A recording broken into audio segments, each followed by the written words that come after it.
পৃথিবীতে 3টা মসজিদ সবচাইতে সেরা, মনে রাখবেন।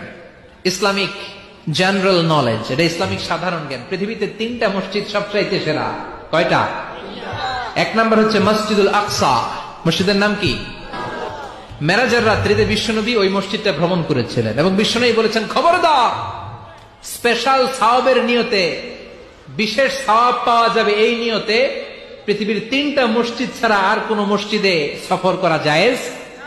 তার প্রথম হলো মসজিদুল আকসা।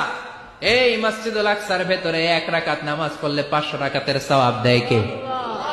2 নম্বর মসজিদে নববী, বিশ্বনবীর কবর যেই মসজিদের মধ্যে রয়েছে, ওই মসজিদে 1 রাকাত নামাজ পড়লে 1000 রাকাত নামাজের সওয়াব দেয় কে? 3 নম্বর মসজিদুল হারাম, যেই মসজিদুল হারামের মাঝখানে আল্লাহর ঘর রয়েছে, ওই ঘরে 1 রাকাত নামাজ পড়লে 1 লক্ষ রাকাতের সওয়াব আমল নামায় দিবে কে?